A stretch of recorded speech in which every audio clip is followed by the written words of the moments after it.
Dahil sa napakababaw na rason, patay ang isang lalaki matapos hampasin ng bato sa ulo ng kanyang sariling kapatid sa Negros Occidental. Nagtalo kasi sila kung uuwi na ba o sasayaw pa sa party. Nasa frontline ng balitang yan, si Mobile Journal, Kayla Makantan.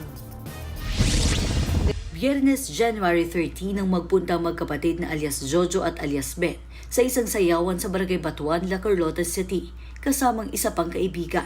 Tubong antike magkapatid na dumayo sa lugar para magtrabaho sa plantasyon ng tubo. Bandang alas 3 na ng madaling araw, January 31, nagayang 30 anyo sa si Ben para umuwi. Pero di pa man nakakalayo, pilit umanong nangungulit ang kanyang kuya na si Jojo na bumalik dahil gusto pang sumayaw. Dito na nagkainitan ng magkapatid na nauwi sa pisikalan. Nakakuha ng bato tong suspect. Tapos napalo niya sa ulo yung kapatid niya. Bali iniiwan nila doon sa sa may gilid ng kanal.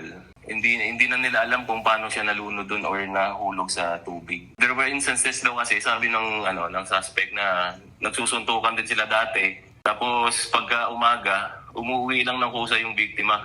Pero this time nagulat lang din na hindi nakauwi nung umaga na eh. Isang empleyado sa sugarcane plantation ang nakakita sa katawan ni Jojo kinabukasan. Nakalubog siya sa kanal at wala ng buhay. May malaki siyang sugat sa ulo na napansin ng mga pulis na rumesponde.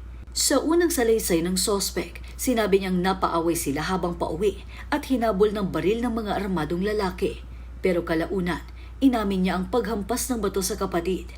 Inakala niya rin noong una na okay pang kapatid pagkatapos ng insidente, pero hindi na pala. Sa ngayon, nasa kustodiya na siya ng La Carlota City Police habang inaantay ang kanilang kaanak kung magsasampa ba ng kasong homicide.